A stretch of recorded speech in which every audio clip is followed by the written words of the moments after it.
বানের পানি নামলেও সিরাজগঞ্জের বেলকুচি পৌর এলাকার 3টি গ্রামের মানুষ এখনো পানিবন্দী।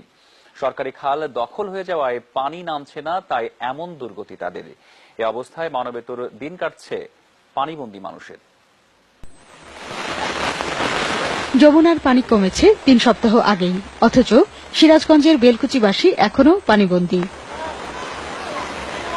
জলাবদ্ধতা নিরসনে কালভার্ট ও 2টি ব্রিজ তৈরি হয় বেশ কিছুদিন আগে।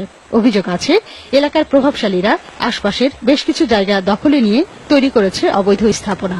এতে ব্যাহত হচ্ছে পানির স্বাভাবিক প্রবাহ। এরই কারণে খিদ্রমাটিয়া, মুকুন্দকাতি ও চালা গ্রামের মানুষের এমন অবর্ণনীয় দুর্ভোগ। 3টা কালভার্ট ব্রিজের মুখে স্থানীয় লোকজন আটকায়া দিয়ে তারা বাড়িঘর তৈরি করছে, যার কারণে পানি বের হতে পারতেছে না।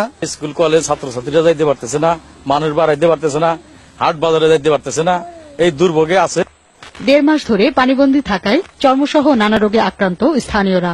শিক্ষার্থীরা যেতে পারছে না স্কুল কলেজে, কর্মহীন হয়ে পড়েছেন অনেকেই। বিভিন্ন ধরনের রোগ জীবাণু ছড়াইতেছে। 3-4 হাজার লোক এখনো পানিবন্দী হয়ে খুব বেকার অবস্থায় আছে। আমরা চাই তাড়াতাড়ি ব্রিজগুলোর মুখ খুলে দিক, পানিগুলা বের হয়ে যাক। খাল দখলের অধিকার কারণ নেই বলে জানালেন উপজেলা নির্বাহী কর্মকর্তা। যত বড় প্রভাবশালী হোক না কেন, তাদের ছাড় না দেওয়ার আশ্বাস পৌর মেয়রের।